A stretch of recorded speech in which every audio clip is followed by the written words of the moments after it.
You've been lied to about why India and Pakistan keep trying to destroy each other. Politicians blame religion, historians point to colonial legacies, but they're missing the real culprit. The shocking truth? It's the land itself that keeps pushing these nuclear-armed neighbors toward war. Every single conflict between India and Pakistan can be traced back to geographic realities that make peace practically impossible. While experts debate politics, the mountains, rivers, and plains are quietly writing military strategies and turning neighbors into enemies. These Curiosities Geographicas reveal something terrifying. Sometimes the Earth itself creates situations where conflict is geographically inevitable. The same beautiful valleys in travel documentaries are actually geographic death traps forcing two nations to constantly prepare for war. Those peaceful rivers? Liquid time bombs that could trigger nuclear conflict. India and Pakistan aren't choosing to be enemies, they're being forced into hostility by geographic circumstances that could explode South Asia into nuclear war at any moment.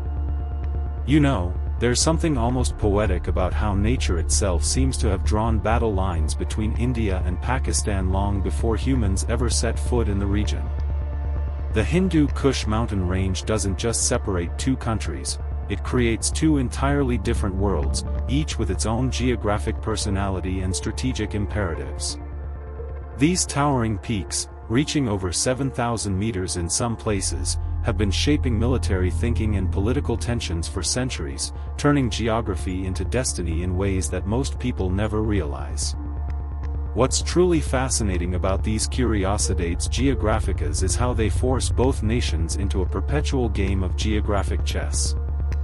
Pakistan finds itself squeezed between these mountains and the Arabian Sea, creating what military strategists call a geographic funnel. Imagine trying to defend your home when you're basically trapped in a hallway with limited escape routes. Meanwhile, India enjoys the luxury of vast plains and multiple coastlines, but those same Hindu Kush peaks create blind spots where threats can emerge unexpectedly, like a neighbor who can't see over their own fence. The real kicker here is how these mountains don't just influence where armies can march, they literally determine how each country thinks about war itself. Pakistan's military doctrine, for instance, has been shaped entirely by the reality that they're fighting with their backs against a geographic wall, while India's approach reflects the confidence that comes from having room to maneuver. It's like watching two chess players where one has half the board to work with, the strategies become completely different, and that difference breeds the kind of mistrust that keeps conflict simmering for decades. Here's where geography gets downright cruel. Kashmir sits like a geographic crown jewel that both India and Pakistan believe they absolutely must possess, and the land itself makes their obsession perfectly logical. This isn't just about national pride or historical claims, it's about water, strategic positioning, and survival itself wrapped up in one breathtakingly beautiful but strategically vital region. The Curiosities about Kashmir's geography reveal why this place has become the world's most dangerous neighborhood. It's literally where three nuclear powers, India, Pakistan, and China, meet at altitude, creating a geopolitical pressure cooker that could explode at any moment. What makes Kashmir so irresistible isn't just its stunning valleys and snow-capped peaks, it's the fact that controlling this region means controlling the headwaters of rivers that feed over 1 billion people. Think about it. Whoever controls Kashmir controls the tap that can turn off water to entire civilizations downstream. Pakistan sees losing Kashmir as an existential threat because it would give India the power to literally dry up Pakistani agriculture, while India views Pakistani control as handing over the keys to their northern defense to a hostile neighbor who could choke off crucial supply lines to their mountain borders with China. The geography here creates what military experts call a strategic stranglehold. Imagine if your neighbor controlled the main road to your house, your water supply, and had the high ground to watch everything you do in your backyard. That's essentially what Kashmir represents to both nations, and the terrain itself makes every ceasefire feel temporary because the land keeps whispering strategic advantages that are simply too tempting to ignore. The mountains don't just separate these countries, they create vantage points, hiding spots, and natural fortresses that turn every valley into a potential battleground. Water doesn't just flow between India and Pakistan, it cuts like a strategic knife that can either feed nations or starve them, and both countries know it. The Indus River system, with its tributaries like the Chenab, Ravi, and Sutlej, creates what hydrologists call a shared lifeline that's simultaneously the source of cooperation and the seed of perpetual conflict. These Curiosities Geographicas reveal something most people miss.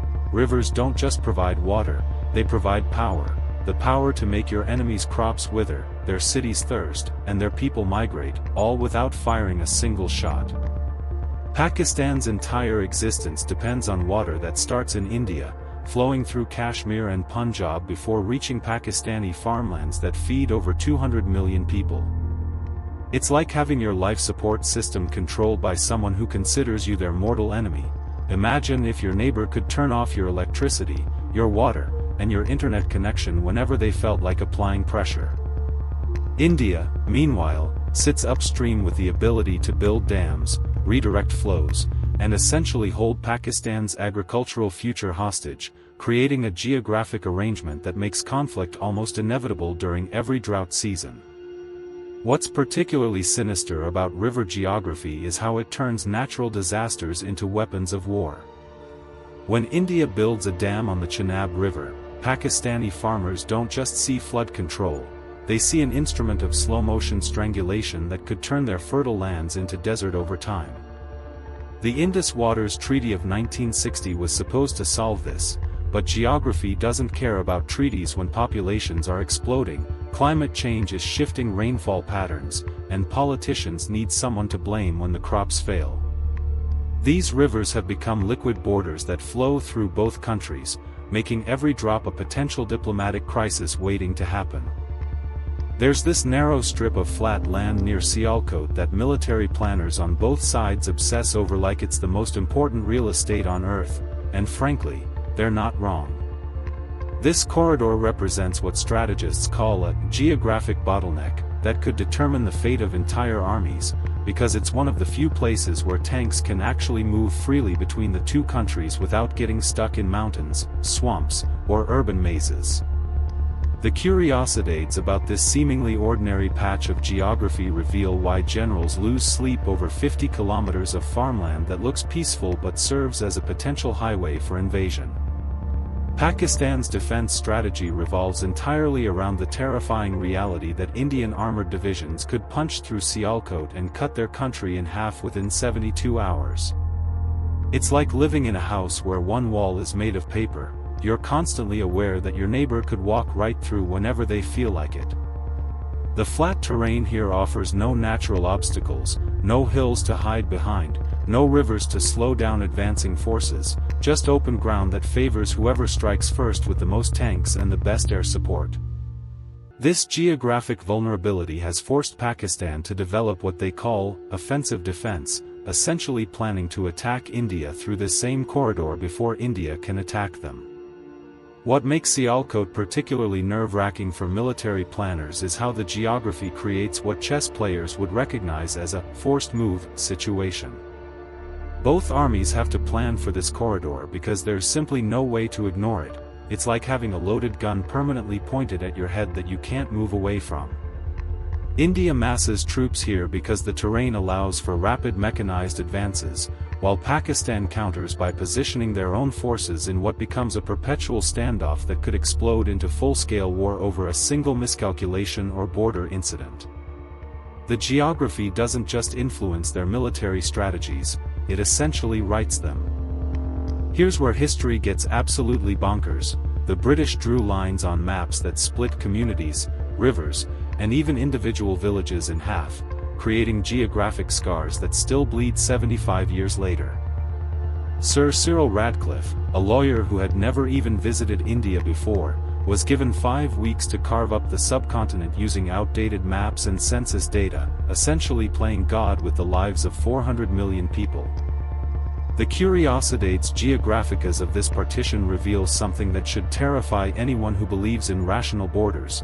Some of the world's most dangerous frontiers were literally sketched by someone who didn't understand the terrain, the people, or the consequences of splitting ancient communities with arbitrary lines. What makes this geographic nightmare even more absurd is how Radcliffe's pencil strokes ignored every natural boundary that made sense.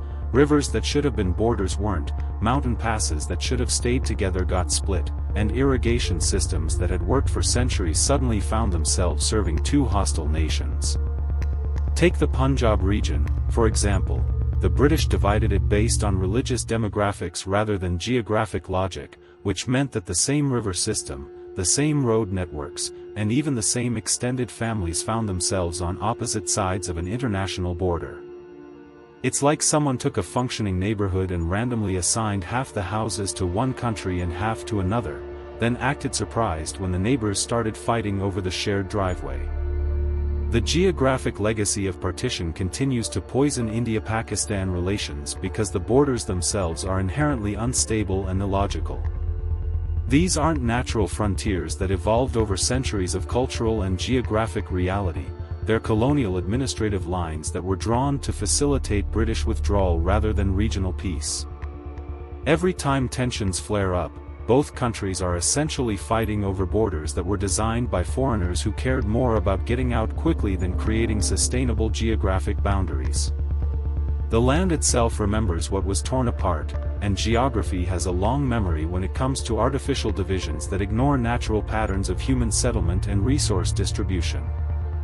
When Pakistan developed nuclear weapons in 1998, they weren't just building bombs, they were trying to solve a geography problem that had haunted them since independence. The brutal reality is that Pakistan's nuclear doctrine is entirely shaped by their geographic disadvantage. They're smaller, have less strategic depth, and face the constant threat of being overrun by India's larger conventional forces. This creates what nuclear strategists call the geography of desperation. When your country is narrow enough that enemy tanks could cut you in half in a matter of days, nuclear weapons become your geographic equalizer, the ultimate "don't mess with me" sign that turns weakness into terrifying strength. What's absolutely chilling about these Curiosities Geographicas is how the terrain itself influences nuclear targeting and strategy. India's vast size means they could potentially absorb a nuclear first strike and still have enough territory and population to retaliate, while Pakistan's geographic compression means that just a few well-placed warheads could essentially end their civilization. This asymmetry creates what experts call use it or lose it pressure. Pakistan has developed tactical nuclear weapons specifically designed to be used on their own territory to stop Indian tank columns, essentially planning to nuke themselves rather than be conquered. It's like someone booby-trapping their own house because they know they can't win a fair fight. The geographic proximity between these nuclear powers makes everything exponentially more dangerous because there's virtually no warning time and no room for miscalculation.